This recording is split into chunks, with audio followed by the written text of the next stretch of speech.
Hello, my name is Ali North, and today I'm going to be talking to you about becoming a wildlife conservationist, or at least how I've become a wildlife conservationist.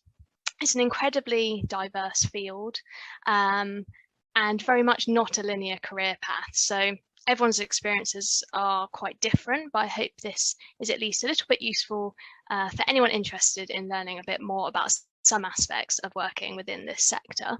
So hopefully I can give you a bit of an idea of some of the day-to-day activities that can be involved, and some of the things I've been thinking about that I've found useful, and will hopefully provide you a bit some sort of tips and ideas of things that you could do if you're interested in pursuing a similar career. So I'm currently a PhD researcher with the Institute of Zoology within ZSL and University of Plymouth, working with Amphibian and Reptile Conservation Trust. And this is funded by the Aries Doctoral Training Partnership. I'll talk a bit more about what I'm doing as part of my PhD later. But I've also worked in a few different roles within wildlife conservation, so across conservation science, in research assistant roles, within science communication, and within nature advocacy as well. So I'll hopefully give you a bit of an insight into those as well. And just to say that I really love being a wildlife conservationist, but it definitely does have challenges as well. So I'll highlight some of those towards the end as well. So there are many routes into wildlife conservation, but the one that I took was largely science focused. So I started out with a zoology undergraduate degree, and this gave me a sort of broad understanding of animal evolution, animal behavior, ecology, and some of the threats facing the natural world as well. And from this, I decided I wanted to focus a bit more and focus my efforts on wildlife conservation. So I conducted my master's degree then in biodiversity and conservation. And these degrees together then helped me have a sort of broad knowledge base across these sort of topics, but also helped me to start developing more practical skills for the lab and for the field and for conducting independent research as well.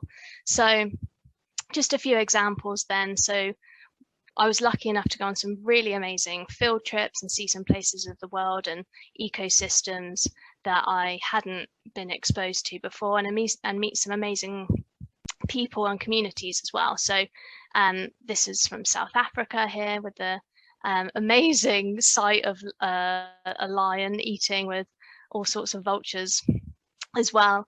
And this was in Kenya as well. So just a couple of examples there. But in terms of research then, my first undergraduate research project then was my third year dissertation, and I was looking at trying to understand the potential impacts of artificial street lighting on small mammal populations. So this is a wood mouse here in a bag that I'd just taken out of a small mammal trap, which is basically a way of monitoring mammal populations. You can identify what you've got and then release them back into the hedge. And so this involved lots of field work, but also starting to understand how to analyze data, how to problem solve when things don't go to plan, and how to write that up in a final sort of dissertation paper style report. And this was really useful then moving on to my master's degree, and the research then was a lot longer. It was 6 months. I was working with Dr. Amber Griffiths, and I was looking at a disease called ranovirosis, which has been implicated in the decline of common frog populations in the UK. So I was zipping around ponds in Cornwall, swabbing amphibians, such as this lovely frog here, and taking these to a molecular lab to work out from these swabs whether there was disease present in the ponds. And I also worked with ZSL and the Garden Wildlife Health Project, and they very kindly conducted some post-mortems for us as well, because we were finding some deceased animals, unfortunately. So that was useful in working out whether these mortalities were a result of disease or not. And then I was working with a data set from Froglife, which was all about trying to see if there were certain garden characteristics associated with increased severity of this disease in common frogs, and ultimately working out if there were certain things that pond owners could do to try and limit the impacts of disease. So that's the kind of really brief overview of the kinds of things I was doing through my degrees. But I did want to really briefly mention my A-levels. You'll see they're quite varied across sort of science and the arts. And just to highlight really that you don't necessarily have to do all sciences to go on to do science. I still use sort of a lot of the things I learned in my art and design course, for example, to sort of help share messages in a more artistic way. So there are all sorts of routes into wildlife conservation. So once I had my degrees, gaining experience was really useful and important really to ultimately start getting paid. And so I did a lot of this through volunteering. And I did this predominantly all in the UK, local to where I was living at the time. I did a lot of it whilst I was still at university.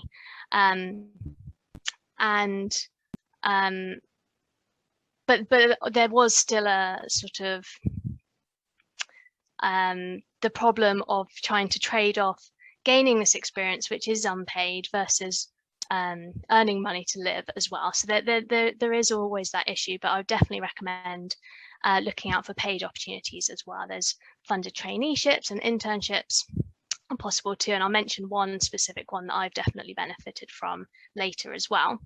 But just some of the volunteer work then that I was getting involved in. I was involved a lot in the student-led ecological society at the university down in Exeter, actually based down in Falmouth. And one of these projects was all about moth monitoring and trying to engage new audiences in moths to increase their awareness of how amazingly diverse this animal group is, and how beautiful and colourful they are, and how important they are within ecosystems.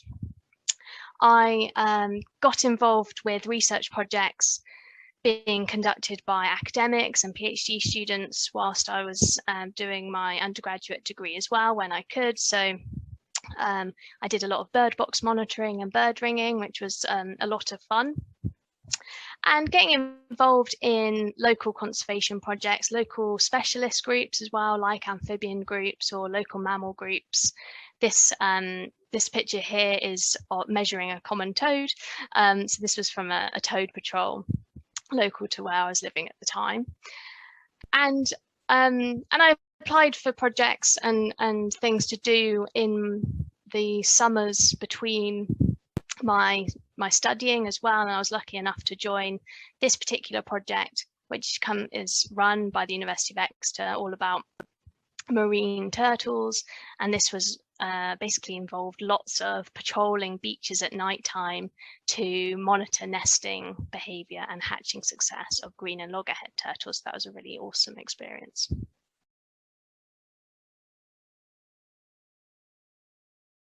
And so the skills that I gained through my degrees and these volunteering projects helped me to ultimately start getting paid for what I was doing.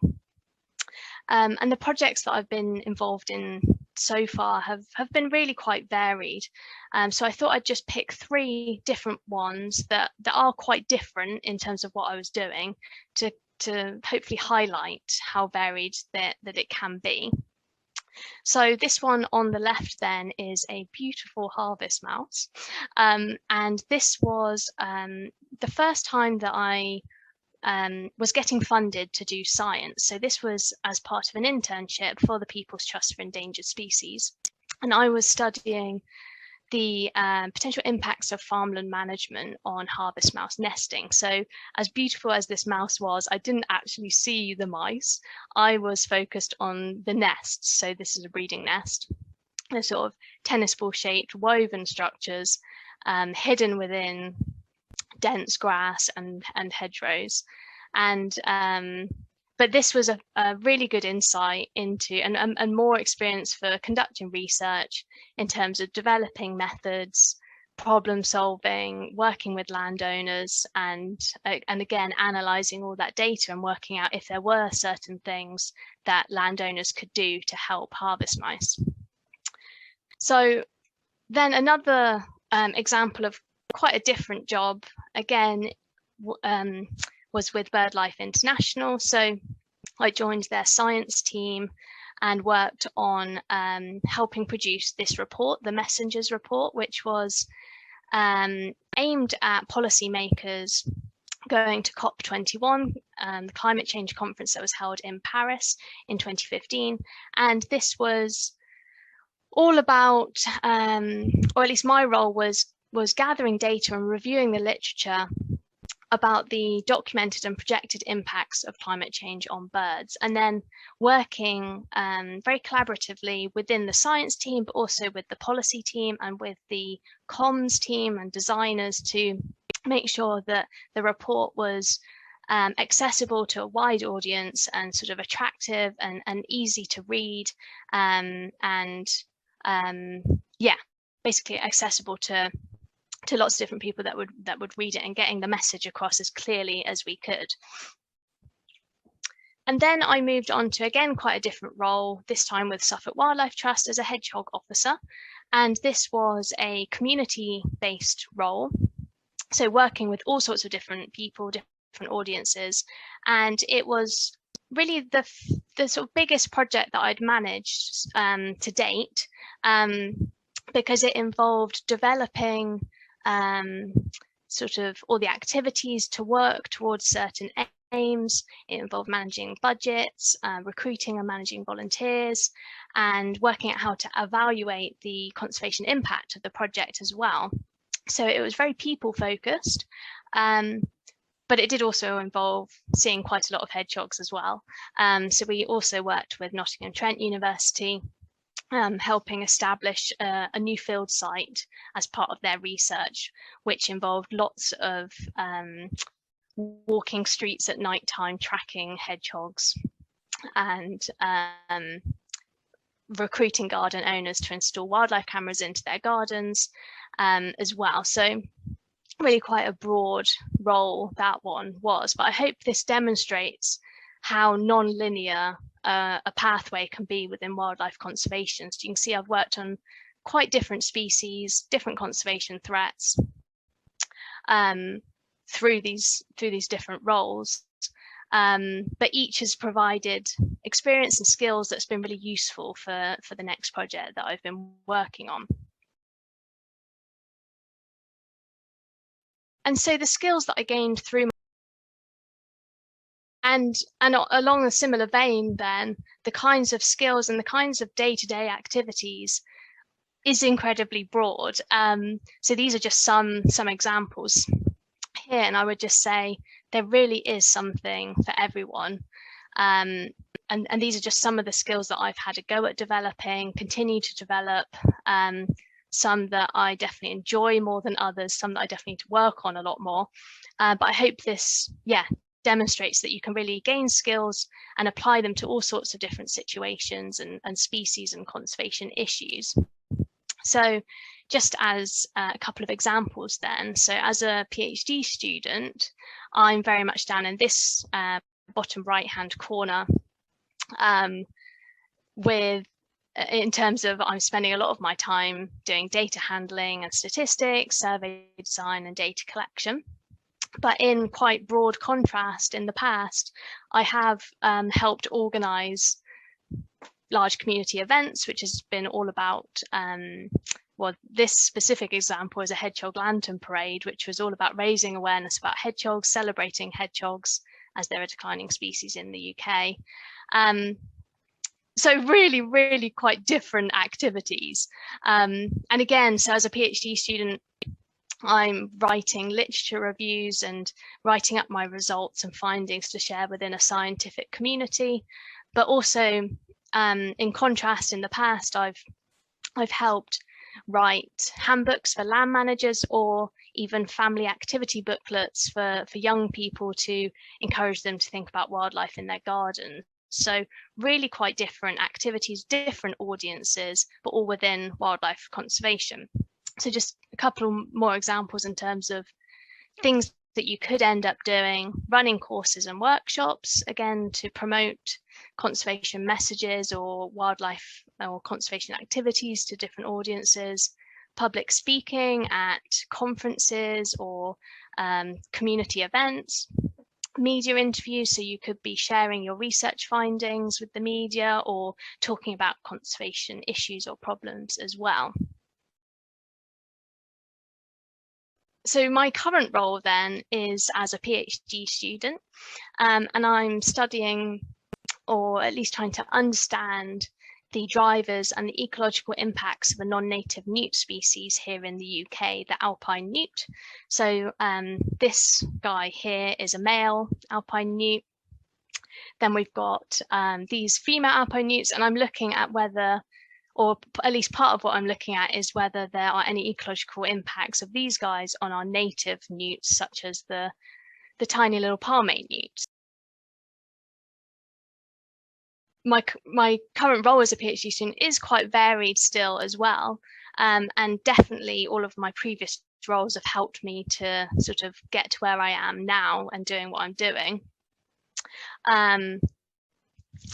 in terms of developing research questions, designing methods, conducting field and lab work. So these boxes here are all full of newts that I had caught earlier in the year on my field season. These were all ready to be measured and marked and swabbed and released back into the pond. And then lab work then to analyze some of these samples. A lot of what I do is computer-based as well, so a lot of analyzing data, sourcing data from other places, writing literature reviews and things like that as well. And then outside of my sort of strict research work, I also have other academic roles. So, for example, as a student representative for IOZ PhD students. So that involves writing newsletters, for example, to try and share opportunities and things that other students are up to. And I try to practice science communication as well. So I'm a co-editor of an environmental science blog called SciEnvy, which is all about sharing the research of PhD students from the Aries Doctoral Training Partnership to others as well. And this is a random photo, but this is of some plasticine newts, and this is something that I've really enjoyed doing, is using art to share conservation messages as well. So this was a stop motion that I had a go at making earlier this year. So I still try to use art in conservation when I can as well. So that's what I'm sort of doing at the minute. An overview, I guess, of what I see as being the benefits and the challenges of a career in wildlife conservation then are the fact that you do get to work on some really exciting projects in some really amazing places and with some very cool people. You might get to be involved in field work. That's my absolute favorite thing. You can see me here getting very excited with a smooth newt earlier in the year. I love being outside and being able to observe the species that I'm studying and working with. You get to discover things new to science. So if you're working within research, you're finding things out, understanding systems, and hopefully contributing at least a tiny bit to conservation of them as well.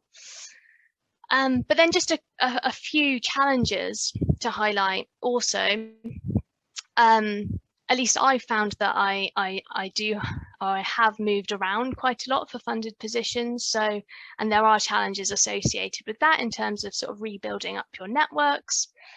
It is a competitive field. I mean, that's no different to many other fields, but there will be jobs and PhD projects that that you apply for that you don't get. So there certainly are rejections involved. And the fact that it is a non-linear pathway, so that does mean it can be hard to see where you might be going next.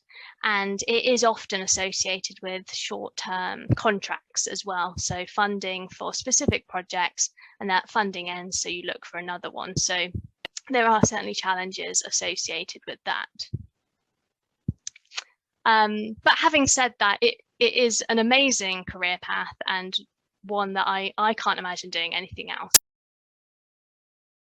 Any advice then for anyone interested in pursuing a similar career? I would say seek out local volunteering or internship or funding opportunities where you can. So just a few examples here then. So obviously ZSL, and I've got a link to their website or specific website that you might find useful at the end as well. Check out your local wildlife trust, the People's Trust for Endangered Species internship. So that was the harvest mouse internship that I definitely benefited from. And it's worth looking at the British Ecological Society as well.